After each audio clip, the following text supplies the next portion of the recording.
So, my job, in addition to keeping you awake for the next half hour in this semi-darkness, is to help us think a bit globally about health research. So this is research that's focused on low and middle income country problems in particular, but also on global problems that affect us all. So the idea of 7 billion people now is a global problem, right? It doesn't affect only Africa, Asia. It affects us all in some way. In fact, the whole issue of human migration is a very good example of research that's required in both the so-called North and South.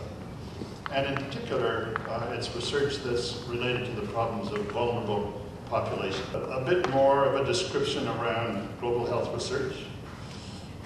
Points here are that it's not just the production of new knowledge, but in particular its synthesis and its use, so-called knowledge translation. It's action-oriented, that informs policy at various levels to make changes to programs and so on. It pretty much needs multidisciplinary collaboration. And then back to the idea of equity orientation. I'll come back to that just a bit later. It's a pretty fundamental underlying value, I think, of global health research. So these are some of the challenges. A quick story.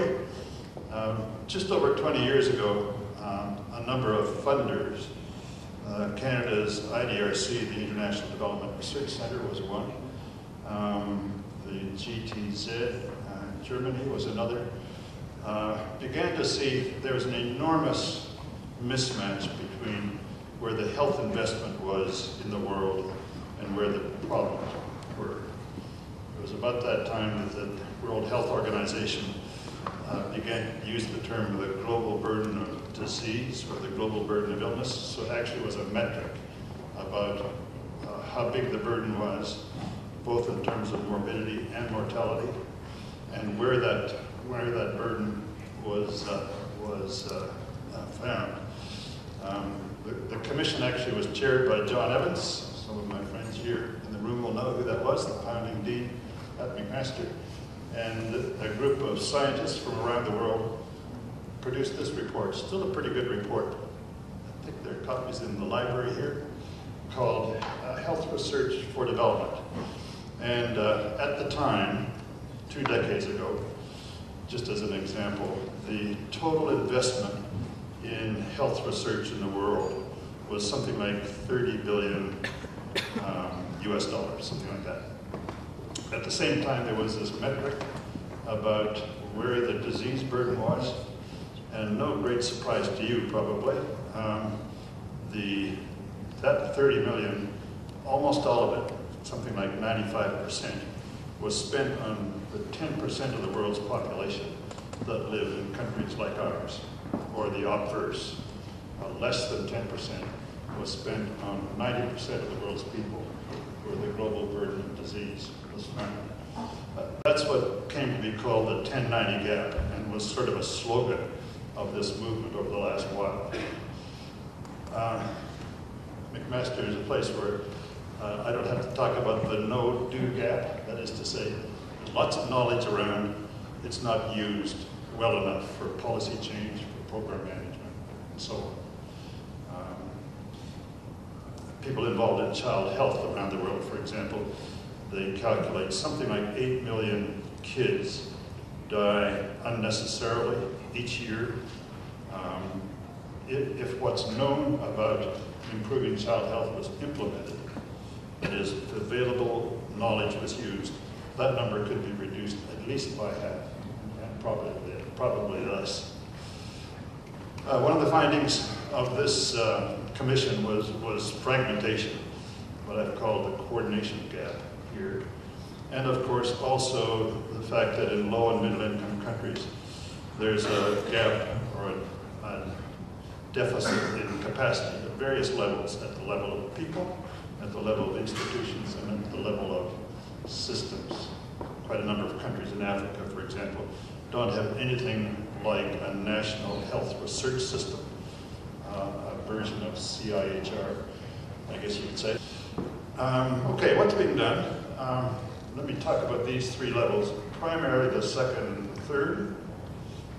Over these last 10 years, in part actually due to the results of the follow-up from this report, there's been quite a remarkable increase in investment in health research globally. The Gates Foundation, of course, gave that an enormous boost. So some changes about that.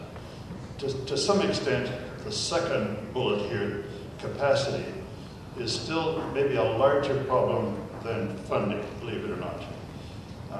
There's some improved coordination, and there's certainly more emphasis now than there was 10 years ago on knowledge translation, that is the use of evidence for application to policy programs, and so on. A few examples of developments in Canada.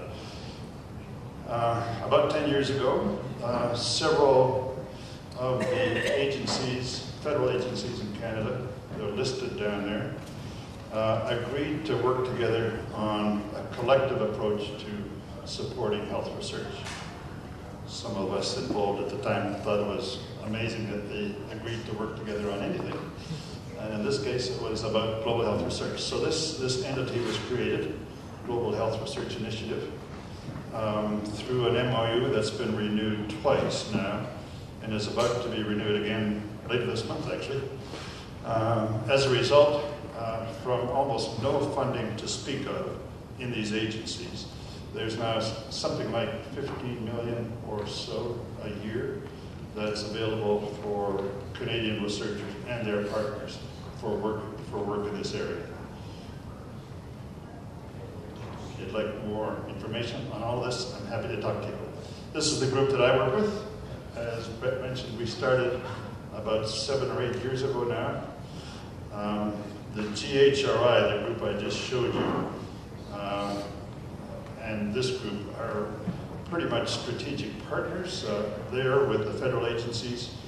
We are retired professors and the like, and have a passion for working in this area. We have members across Canada and in quite a few developing countries as well. We now have an institutional membership initiative. I'll tell you about that in a moment. And these are the program areas that we work in. Building capacity, particularly for the next generation of leadership in our academic institutions. This is a relatively new area of research.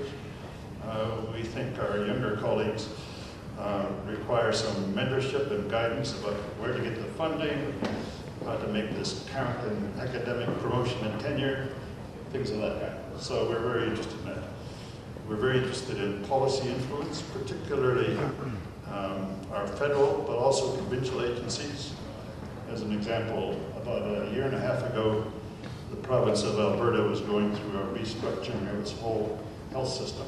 So some of our colleagues in Alberta prepared a policy brief to make the case, why should a provincial health research agency fund global health research? And made a very strong pitch about that.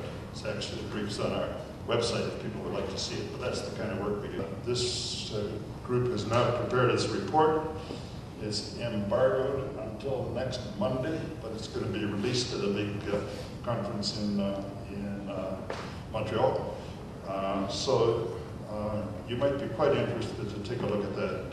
It'll be available within a week or so. But it's been a good Canadian effort. There's the conference that I was mentioning just a moment ago. Is anybody here going to this conference by any chance? No? Okay. You're too late in any case. The registrations are closed. Believe it or not, there are going to be 1,000 people there. Maybe another example of interest. Organized by these three groups. A couple of them are US-based, the latter two. Okay, here at MAC, and apologies if you know this, there's been a global health office for some time. Then last year started a master's program together with Maastricht University in the Netherlands. I'm told it's really quite popular. I've met a number of the students, I think 40 in the program this year, so it's really quite a good initiative. A lot of it by distance learning. I'm I'm sure you know about your own Department of Surgery, International Surgery Desk through Brian Cameron, who I think is at this moment rattling around Guyana.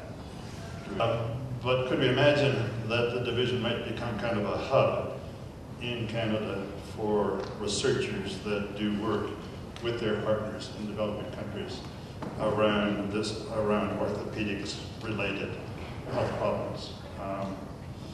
A huge amount of, there's a big need for sharing information. There's a big need, I think, for coordination, capacity building, and collaborative research. Maybe Mo's already thought about this and maybe already doing it, I have no idea. But that's something that struck me. It really would fill a niche, I think, so something to think about. And what can we do as individuals? Well, those interested, you certainly can be more informed than by going out of your way just a bit.